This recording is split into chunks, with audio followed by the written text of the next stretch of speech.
What is up, my friends? You are very welcome along to this match reaction after Liverpool have come from behind to beat Fulham by 2 goals to 1 to take that 1 goal advantage into the second leg at Craven Cottage.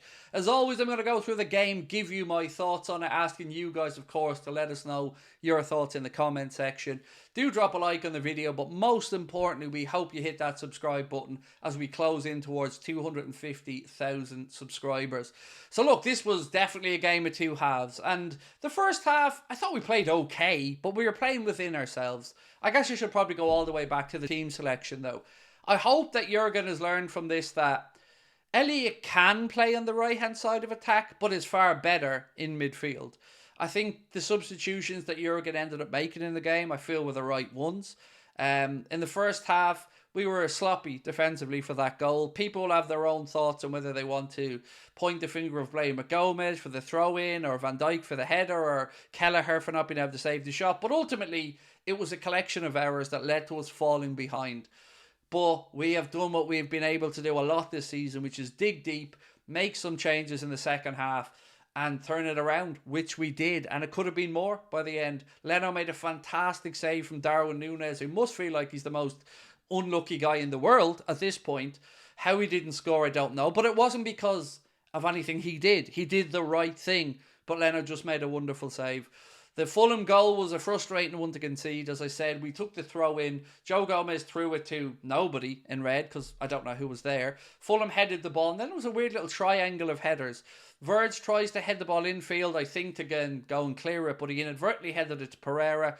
Andreas Pereira played the ball inside to Willian. He skips past the despairing challenge of Conor Bradley.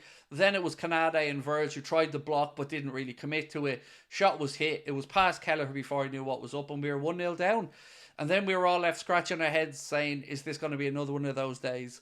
But we went in, we kind of played within ourselves, as I said, in that first 45 minutes. Second half, Klopp made the changes, and it just needed that moment in the game, didn't it? That spark to ignite it. People in the chat were saying the atmosphere was a little bit subdued at times inside the stadium. But look, we are second half FC, and I don't have the stats to hand to this, but maybe you guys can let me know in the comment section. How many times have we been able to do it? Turn it round or score goals that either put us back into a game or win a game for us late in it. And we did it again today. I want to give credit to Jurgen for the substitutions that he made. Bringing Darwin on and Gakpo on certainly gave us more attacking options. I mean, at one point there we had Diaz, Gakpo, Darwin, Jota, all on the pitch. I think taking off Gravenberch and Elliott were the right substitutions to make. I'm not really saying that they were playing poorly or anything, but it made the most sense for what Klopp wanted to do. I thought Conor Bradley was absolute... And look, I'm biased. I'm admitting it. I am biased because, of course, you know, he's on the same island as me. He's from the north of Ireland. And I've always wanted him to do well. But between his cameo in the Arsenal game and the whole 90 minutes in this game, with how well he defended, with how well he battled with Anthony Robinson, who was flying down that left-hand side, and being able to attack as well, I think we could have a solution here in Conor Bradley. You never want to tempt fate too early. If he can stay fit and continue putting in performances like that, sky's the limit for the young man. Klopp gave him a bit of a big up before the game as well, talking about the fact he was unlucky with injury. Now he has his opportunity, and I think you'll all agree he very much took that opportunity today. You're always going to miss having a Trent Alexander-Arnold, a Mohamed Salah, an Endo out of this team, but fair play to the lads again. There is a spark in this group that Jurgen and Verge and the rest of the lads have fostered, and they just don't know when they're beat. And I love that about this Liverpool team. I love that it's in our DNA. And I love that we're hungry, because when we got the equaliser, you just knew we were going to keep going and piling on the pressure, and the winner was going to come, and it did come, and it came from Cody Gakpo, and I'm delighted for him as well.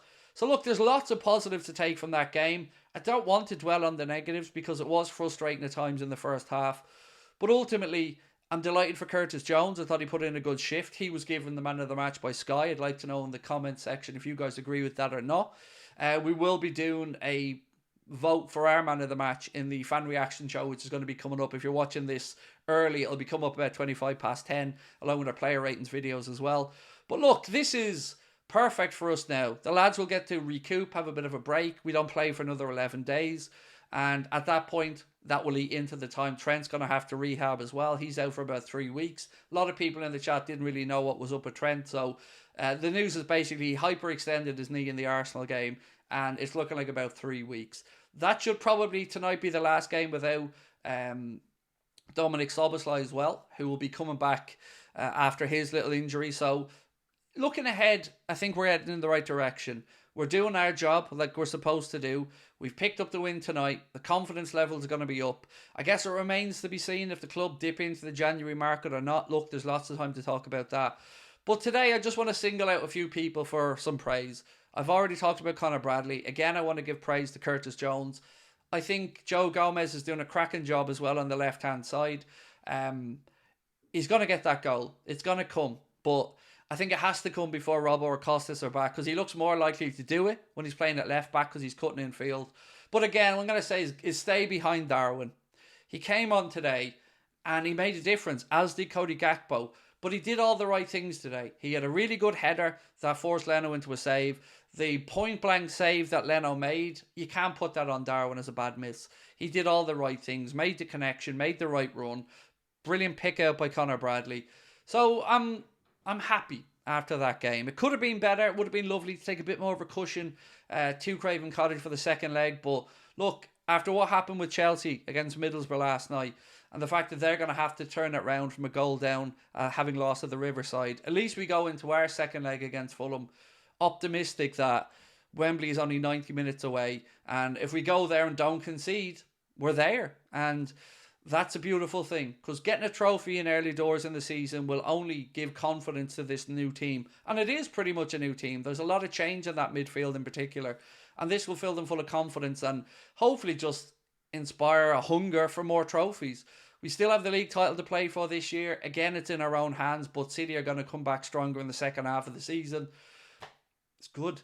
I don't know what the story is with the atmosphere, though. I don't know how we have this conversation as grown-up people, because it is up and down. And yeah, it is a living, breathing thing, and the audience and the fans need to react to what happens on the pitch. But sometimes we just need to just give the lads a bit of a cheer on as well. And I'm not taking cheap shots at anybody, because I know it's no one person or no one group of people that are at fault. But if we can figure that out, Anfield can become, as it is, a very daunting place. When the crowd are rabid animals, and I mean that in a complimentary way, Anfield is a very daunting place for people to come to. And Fulham did their job in quieting us down in the first half. But again, I'm proud of the boys for turning it round. Well done to Klopp and Linders again for those little tweaks and changes they made.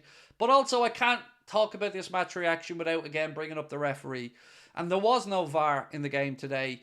And it was a Stonewall penalty that once again was missed out on by the officials. Now, I've got to say, in real time, I myself did say I think it came off Anthony Robinson's head and then onto his hand, which would have meant it was no penalty. But when I watched the replay, it did just brush his hair. It's not like he made real connection with the ball and then hit his hand. It should have been a Stonewall penalty. Now, look, we can say don't moan about it. We still got around and won the game, and we scored a couple of moments later. But how often do we have to put up with it? How often do we have to put up with subpar officials who many of us believe have been at the scene of the crime a lot when Liverpool haven't got decisions? And we won today despite the referee again. And I thought the linesman did a great job with the offsides and stuff. I enjoyed not having VAR in the game for most of it, other than that one big decision that we know would have 100% been referred for the lads to have a look at the monitor. But it's a get out of jail free card when Q can just say, oh, didn't see it, or didn't think it was. That's what frustrates us as Liverpool fans. That's what frustrates many football fans who tune in to watch these games, whatever club they support. These are things that should be picked up on. These are things with two linesmen and a referee you would hope would be seen, but it is what it is, and we march on to the second leg. Now, I'm going to already put out a word of caution, because when we play Bournemouth coming up in the league game, Paul Tierney has been appointed by the PGMOL to be the VAR operator for that game, and it's almost like they're taunting us at this point. I don't know what Howard Webb and his band of merry morons are at, but they need to figure this stuff out, because the stats and the statistics and the information and the, I guess, evidence is probably the right word, is there. I would urge you all to go and read Paul Tompkins' article about Paul Tierney and his numbers around his officiating Liverpool games in any capacity, and make your mind up for yourselves. But look, my friends, it is good. Tonight we feasted. Tonight we won by 2-1, and Liverpool are halfway. Still a lot of football to be played, but halfway towards potential 11th League Cup. It is a competition that we've had great history with, a competition that I personally love, and 90 minutes from Anfield South getting another invasion from the Reds. So I will talk to you soon. Don't forget to let us know your thoughts in the comment section. Do you agree with Sky giving Curtis Jones man of the match, or would you have given it to Conor Bradley or somebody else? What do you think Klopp should do with the Darwin situation? I think he should keep playing him. The goal will come. And anything else that you want to talk about. I want to thank you for your support again. Don't forget, if you are in Boston or in the USA, we are live over there on March 22nd. You can find the tickets at Ticketmaster. And anything else you want to put into the chat, we'd love to read it. Thank you for your support. Talk to you soon. Bye-bye.